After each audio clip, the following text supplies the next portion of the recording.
ડિસેમ્બરમાં ડુંગળીનો ડંખ નથી થઈ રહ્યો બંધ. શહેર કિસ્સાનો કસ્તુરી મુદ્દે રોડ પર છે. ડુંગળીની નિકાસ પર ખેડૂતોમાં રોષ ફાટી નીકળ્યો છે. ડુંગળીનો ટકો દિવસને દિવસે વકરી રહ્યો છે. ડુંગળીના ભાવ તળિયે બેસી જતા ખેડૂતોને પાયમાલ થવાનો વારો આવ્યો છે. ત્યારે ડુંગળીની નિકાસ પર પ્રતિબંધ મૂકતા ધોરાજીમાં ખેડૂતોએ એકત્ર થઈ વિરોધ કર્યો. ડુંગળીના ભાવ પૂરતા ન મળતા ડુંગળીના હાર પહેરી ડેપ્યુટી કલેક્ટરને આવેદનપત્ર આપ્યું. ધોરાજી ડેપ્યુટી કલેક્ટર કચેરીના ગ્રાઉન્ડમાં રામધૂમ બોલાવી ડુંગળી નિકાસ પર પ્રતિબંધ હટાવવા ખેડૂતોએ માંગ કરી. આ સાથે જ ડુંગળી નિકાસ પર પ્રતિબંધ હટાવવા 7 દિવસનું અલ્ટિમેટમ આપ્યું. ખેડૂતોએ કહ્યું કે 7 દિવસમાં ડુંગળી નિકાસ પર પ્રતિબંધ હટાવવામાં નહીં આવે તો ઉગ્ર આંદોલન પર ઉતરીશું. ગુજરાત કિસાન કોંગ્રેસના અગ્રણી પાલ આંબલિયા પણ ખેડૂતોના સમર્થનમાં આવ્યા.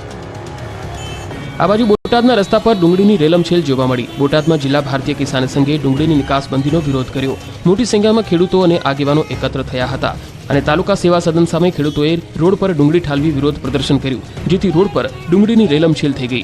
રોડ પર ડુંગળી વેરી ચક્કા જામ કરતા પોલીસ દ્વારા 10 જેટલા ખેડૂતોની અટકાયત કરવામાં આવી.